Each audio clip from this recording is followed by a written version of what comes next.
Dallas, Texas, 3 shots were fired at President Kennedy's motorcade in downtown Dallas.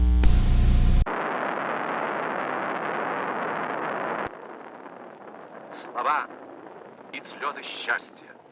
Быль и не быль. I have a dream that one day every valley shall be exalted. This is our country, Colombia, a rugged land of tall mountains, deep valleys, and tropical lowlands. In Colombia, most people live in the narrow zone between the Andes and the sea.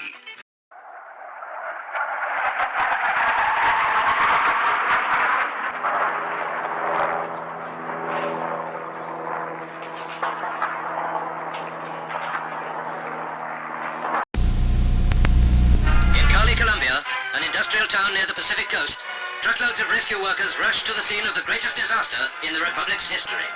An explosion which has reduced 8 city blocks to rubble in a few seconds. It happened when 7 army trucks, loaded with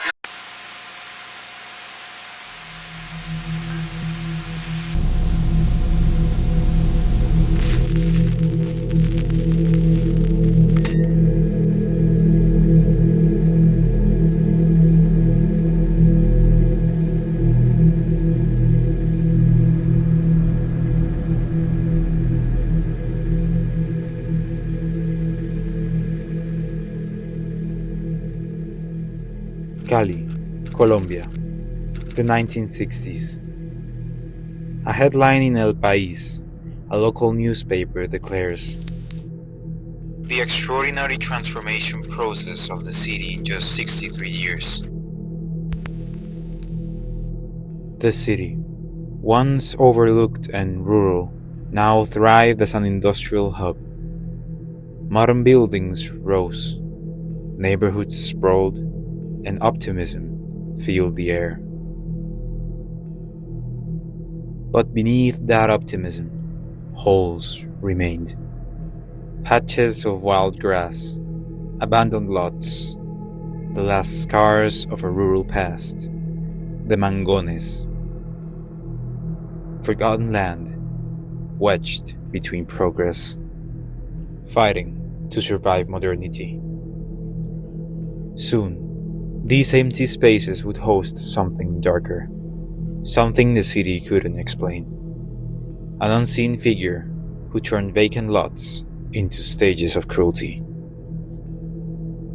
This is the tale of the monster of the Mangones, a killer never caught, a legend born of blood, rumor, and fear.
November 1963.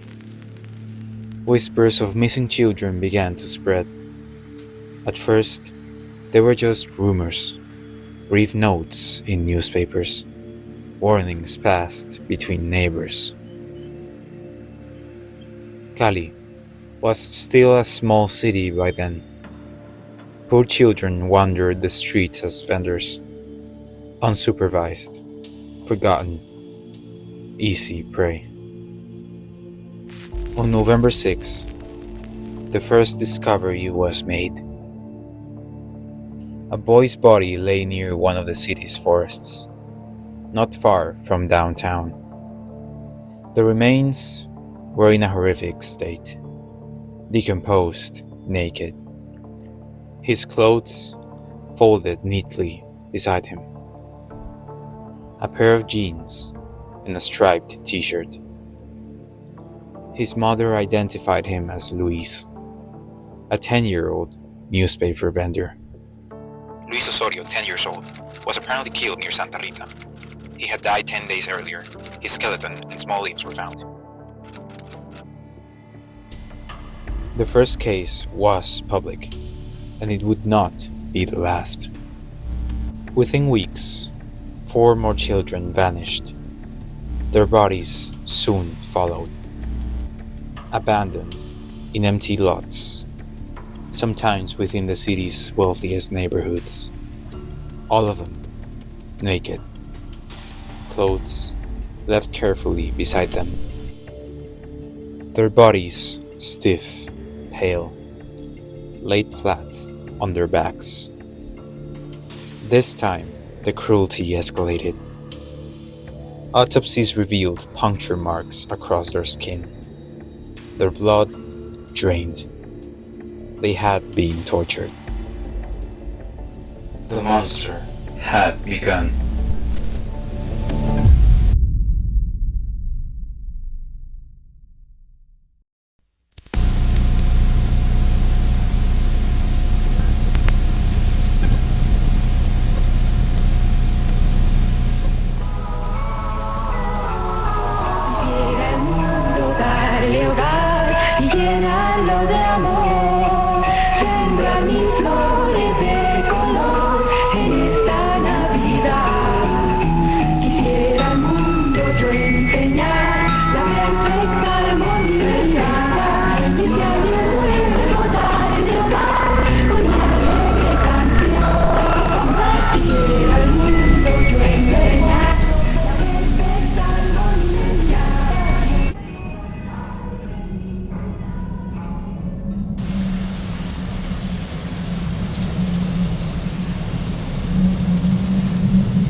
The killings didn't stop.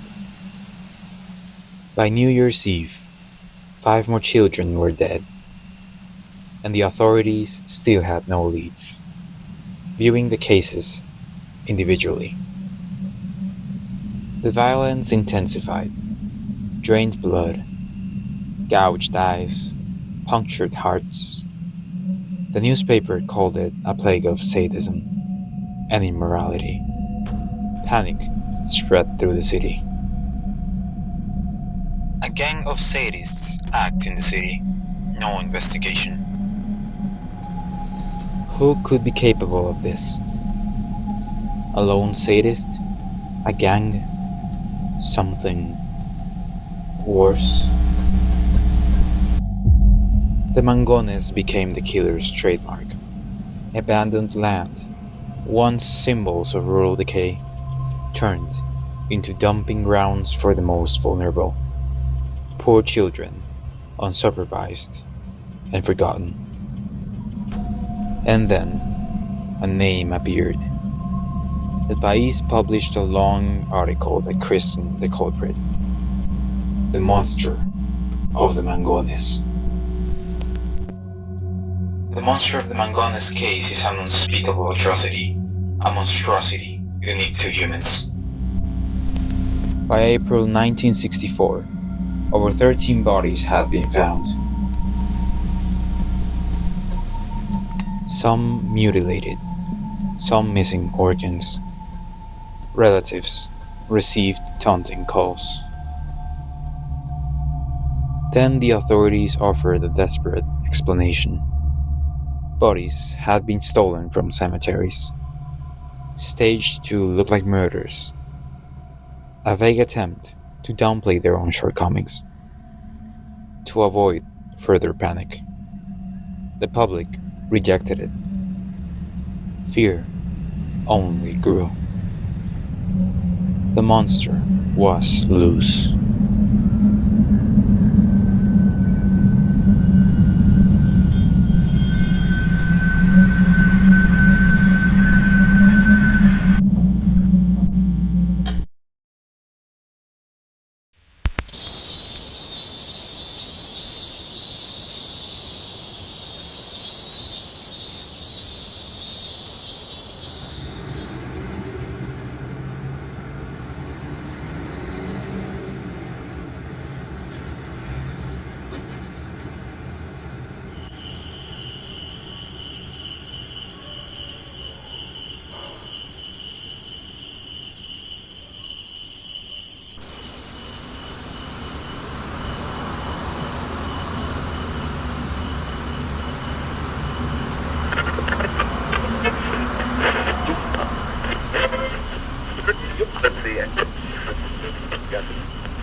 Horrific crimes against minors are rising. Sadistic sexual attacks leaving naked bodies in isolated spots after deception.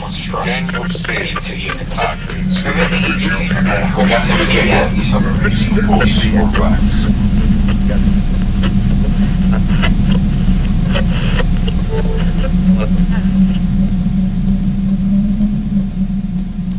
In 1965. The killings continued. Answers still hadn't come. The precision of the wounds, the targeted bloodletting, the organ removals, hinted at medical knowledge. Whoever it was seemed to experiment with every victim, escalating his cruelty. Investigations stalled. No breakthroughs despite public and media pressure. Officials clung to their exhumation theory. Nobody believed them. The press, however, fed the frenzy. Newspapers published lurid pictures and details. Classifieds listed the missing. Whispers turned into theories. A vampire, a satanic sect, a gang of sadists. And then came the scapegoats. Conclusions reached by the people during the absence of authority. Most of the victims were boys, many abused before death. The conclusion, drawn by the public, the monster was homosexual, a warning of declining traditional values. Soon, supposed witnesses came forward. A poet recalled a near abduction, describing the suspect as dark-skinned, tall, and curly-haired. A father, whose child had been allegedly targeted, swore the killers were a gang of black men. In his words, sadists, sodomites, and homosexuals. The headlines soon followed. Everything indicates that a homosexual gang is operating in the city. The gang of sadists is composed by 4 blacks. They kill teenagers and abandon them in fields. By 1966, the monster was no longer just one man. Rumors claimed a sect, dressed in black, prowled in cars at night, luring children with money. Others said the city's elite, plantation owners or new businessmen, were behind it. Men of wealth and power feeding their twisted desires. One name rose from the gossip: Adolfo Aristizabal, a wealthy hotel owner, rumored to be both homosexual and unstable. People said he sent henchmen to abduct and drain children's blood for his own cravings, their bodies to be later dropped and disposed in the empty lots.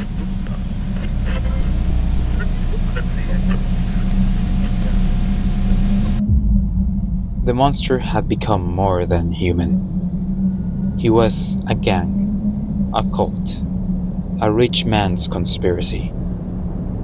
And his shadow began to spread beyond Cali.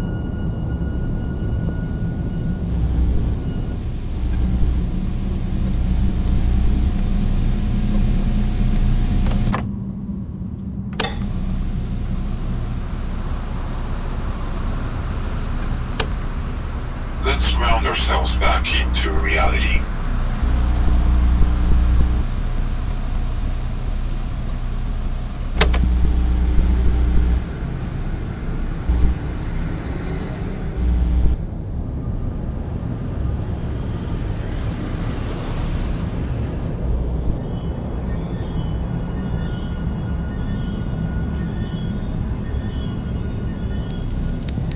By the mid-1960s, fear ruled daily life. The monster was now a boogeyman, a figure invented and reinvented each week, reshaped by headlines, prejudice, impunity, and imagination. In a conservative Catholic country, homosexual meant deviant, capable of unspeakable acts. In a racially divided city like Cali, a dark-skinned man was the perfect suspect. And in a city ruled by elites, suspicion naturally fell on the wealthy. Predators exploiting the poor. Aristizabal, the rich hotel owner from the rumor, had died in 1963, the very year the murders began. But this didn't stop people from accusing him posthumously. His grave later became a site of rituals and superstitions, an ironic fate for a man likely innocent. The monster's image mutated endlessly.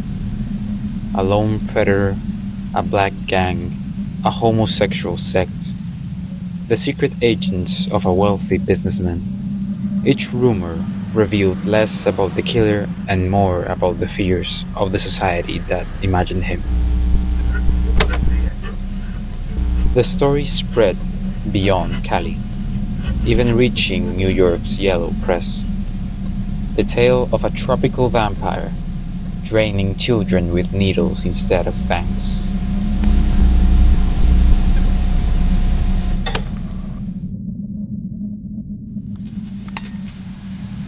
The monster had become legend, and the dense vegetation of the Mangones an abject jungle. A piece of barbarism stuck in the recent advance of modernity.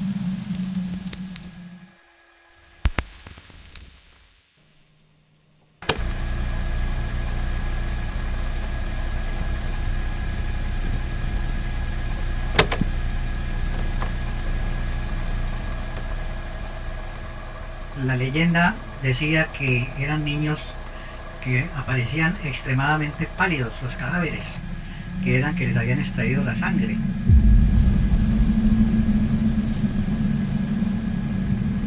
Fue don Alfonso Recio Delgado, con una gran imaginación, le puso el nombre del monstruo de los Mangones.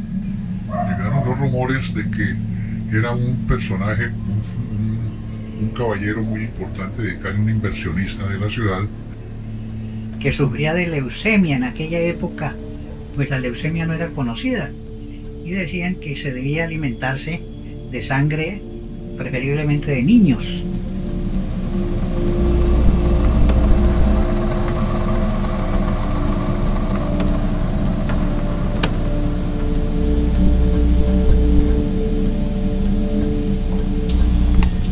(1967) The bodies stopped, not because of police action, but because the story had run its course.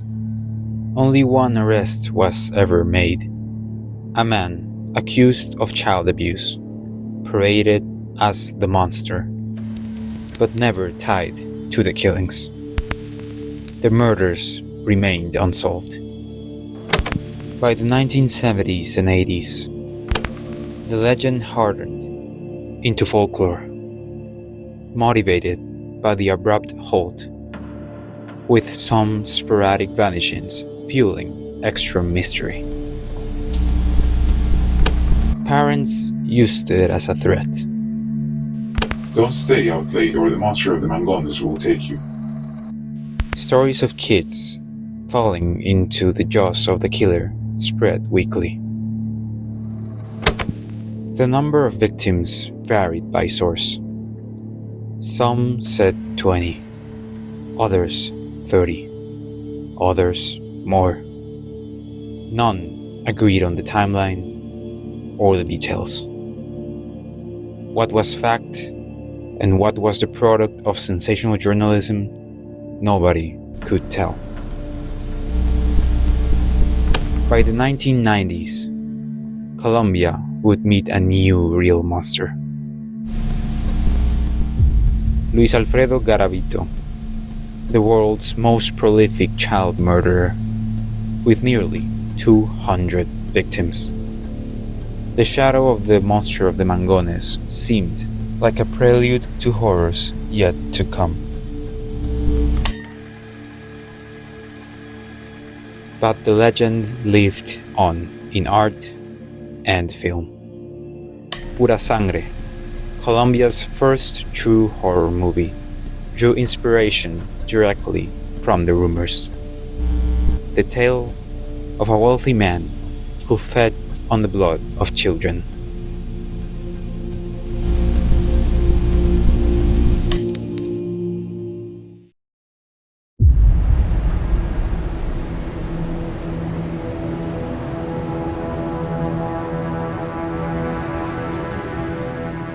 The monster of the Mangones was never caught, because he may have never been one single person at all. Instead, he was a product of fear, a figure born from rapid modernization, urban poverty, racial bias, and a media machine eager for panic. The real monster wasn't hiding in vacant lots. It was in the inequality that left children to roam the streets alone, in the distrust that fueled rumors, in the silence of authorities who failed to protect them. And so, the story endures, not as a solved crime, but as a reflection, a warning about how horror takes root not only in violence, but in the imaginations of those desperate to explain it.